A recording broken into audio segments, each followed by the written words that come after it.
Hey everyone, it's Karen, and today I'm going to show you how to do a stitch I first discovered when I was watching Rivers and Rapids for the Addy. Now this stitch I believe they called Rapids, but to me it just looks like it has a little bit of waves in it. So I'm kind of dubbing it Waves. Now the first thing you want to do for this particular one is, or at least I do it anyways, it helps me keep everything straight, is I grab a paper and I put 1, 2, 1, 2, about 10 times because I don't know how long I want to do the hat just yet. So, and the reason for this is you've got 6 rows in this pattern. The first row is a pattern row. The second and third row are straight knit.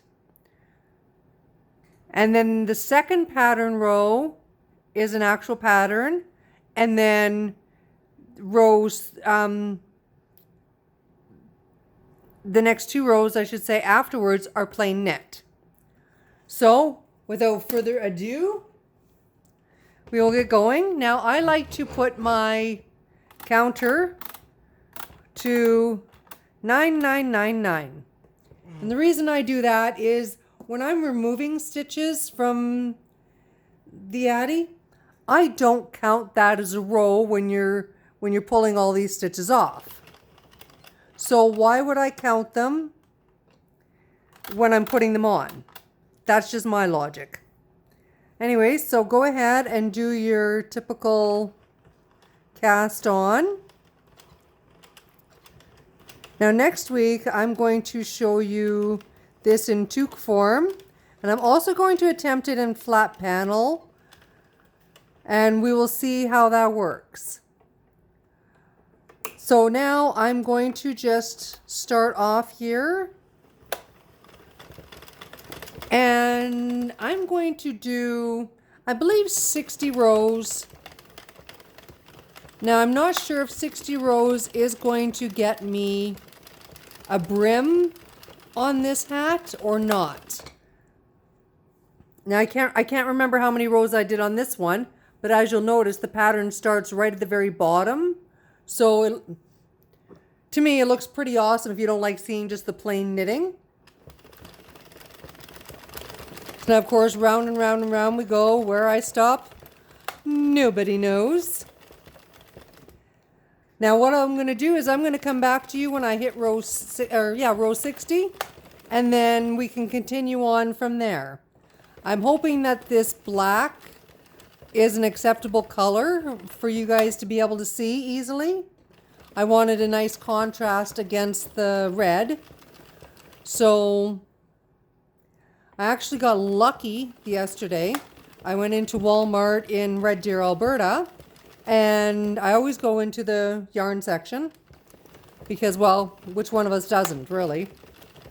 And I happened to see Bernat Premium in black.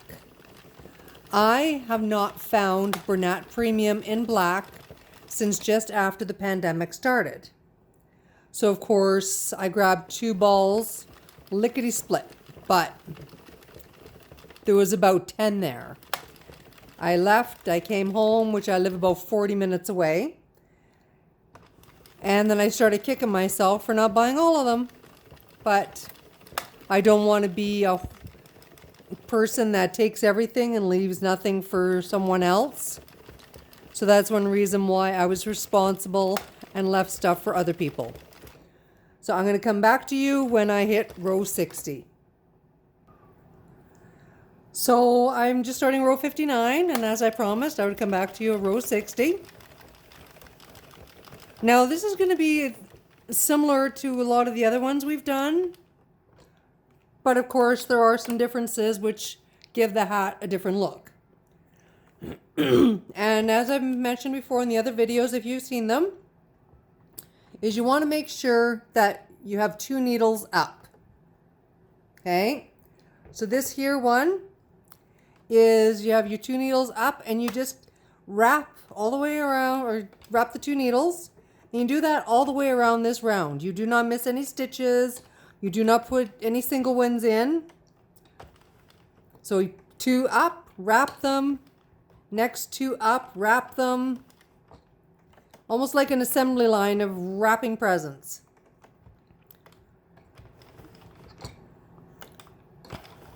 So once you have that row done, then you do almost 2 full rows of knit.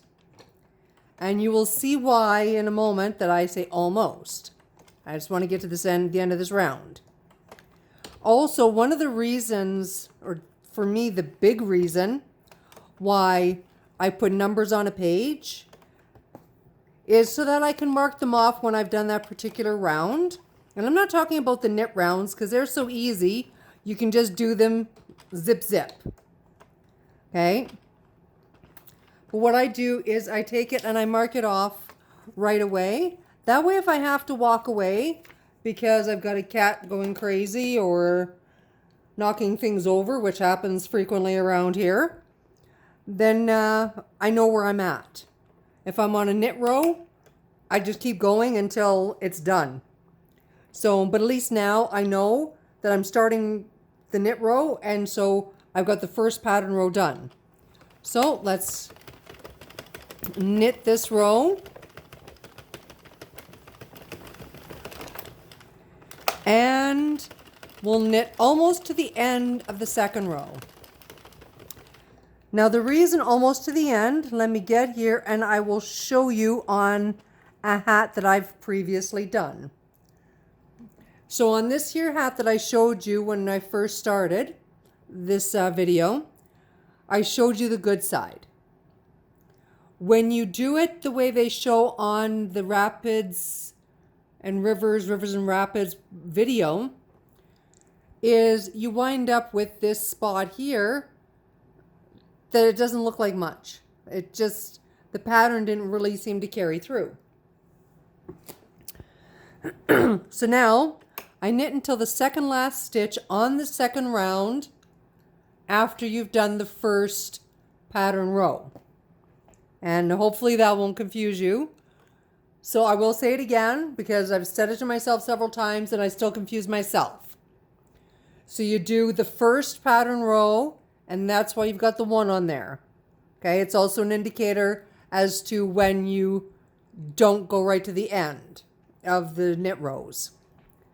Okay, so once you have the pattern row 1 done, you knit a complete row, and then you knit until the second last stitch, and then you remove your yarn. Now your second pattern row actually starts on the last stitch before the black one. That's the one that should have been knit in that round, but I don't do that anymore because the lack of pattern in that particular hat was from starting the second pattern row on needle 2. Well, I don't like the way it looks. That hat, I will just give it away to somebody, or else I'll sell it at a discount. It's not a big deal to some people, especially if they can get a discount for it. But if I'm going to charge something or charge full price on something, I want it to have awesome quality. And I'm sure you guys feel the same way. Well, here we go. We should be coming around to the end.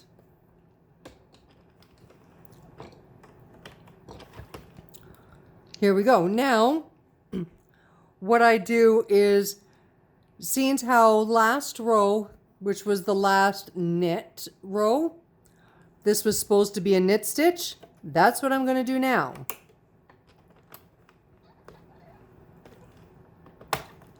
Okay, and I'm going to mark off the number 2. That way I know that pattern row is done. Now you do also have to watch, because sometimes these little loops don't want to drop down. So I was going a little fast there. I normally go slower to make sure that they've all dropped. That way I don't wind up with anything funky looking in my hat. Okay, and that was the first row. And now the second row, we can go faster.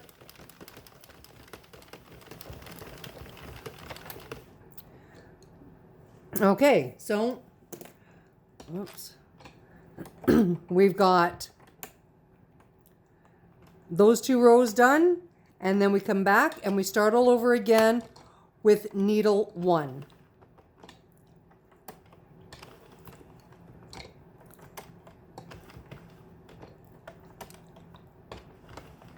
And once again, you go all the way around, taking 2 needles at a time. Now, the reason I did 60 rows before I started the pattern is I'm not sure if I'm going to have a brim visible on the outside or not. To me, it's not a super big deal. It just depends on the looks and who's wearing it. Some people like a visible brim, some people don't. And it doesn't just depend on your yarn, it also depends on your tension. So if you've got really super tight tension, you may not want to do a full 60 rows. I don't have super loose tension neither. I've got about medium. I keep it taut. I don't pull super tight. So there's row 1 done again. So I scratch off the 1 and get ready for the second row, or actually the first row of knitting.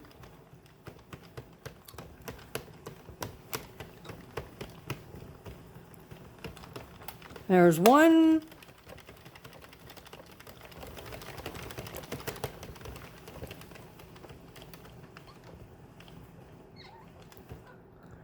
Okay, and now once again, the second row of knitting is almost complete.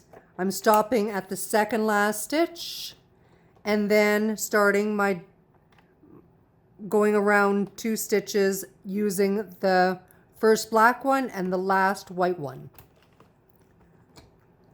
You just keep going like this around and around the hat. And it winds up being awesome. Now I'm going to do this, I think, until I've got about 5 or 6 rows left. So I will come back to you when I'm at that stage. So I am at row 96 and I'm just going to finish the last few rows in plain knit stitch.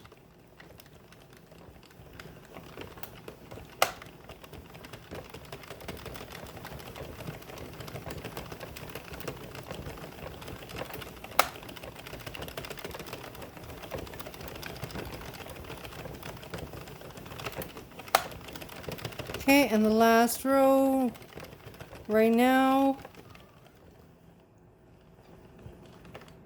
There we go. So now that we've done our 100 rows, I'm going to take my yarn, as usual, wrap it around the addy, just so I can get an adequate amount of yarn. And we'll start taking the stitches off. And like I had said, I went to 100 rows on this one. And seeing how I don't count this here row as an actual row when you're taking it off, why would I count the cast on row? Just doesn't make any sense to me. That's just my logic.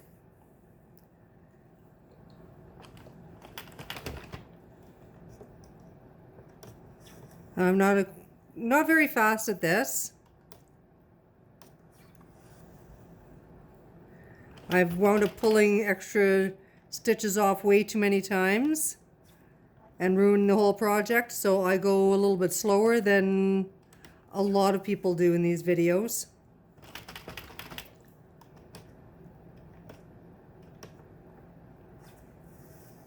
As soon as it starts tugging, I stop. Just because, like I said, I don't want to wind up pulling an extra stitch off. That really would not be good, especially right at the end. It's bad enough when you drop a stitch in the middle of a hat or a scarf or whatever it is you're doing. But when you do it at the very end, it's almost enough to break your heart.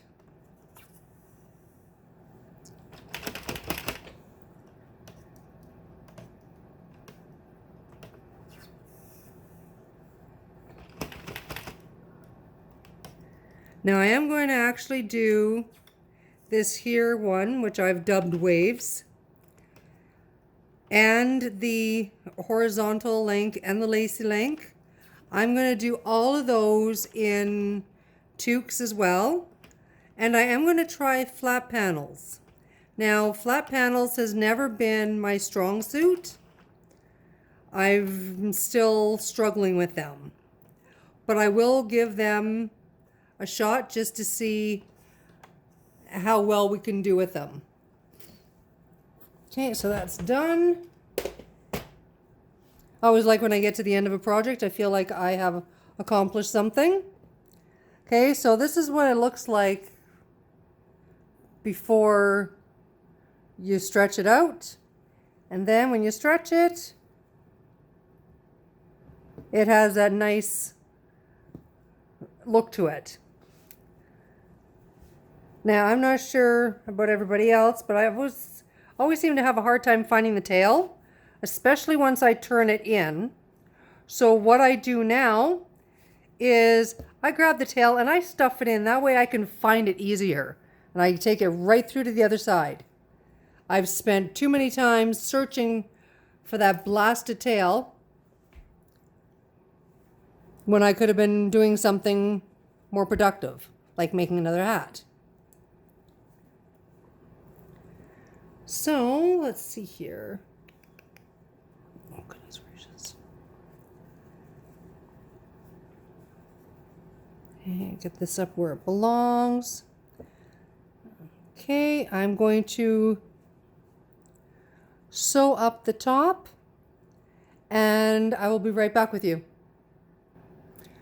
Okay, so now that I've got the top done, I noticed that this actually has quite a nice size brim, and that's at 60 rows, so that's pretty good. So, and I do believe this here one, I'd either did 50 or 55. I can't remember 100%. But now let's look around here. Okay, this area here where the pattern doesn't really show on this original one is gone. So I would say this here is a success. So once again, just to recap, mark down your rows. Okay, so pattern row 1, pattern row 2, and you can always do the knits between. Just remember it's 1 knit, knit, 2 knit, knit, and then back to 1 knit, knit. But the second knit after pattern row 1, you do not knit to the very end. You knit to the second last stitch, and then you use the last stitch of that knit round and your first black one and do the loop around. So that would be the starting of the second pattern row. I hope you guys enjoyed this video, and I will definitely be coming to you next week with this here in a toque with a decent brim that you can fold up to make it look proper. And I'm also going to give flat panels a try. And that one, yes, I will do, and I will see whether it's an epic fail or if it works, and we'll see that together. Don't forget to like the video. Have a great day.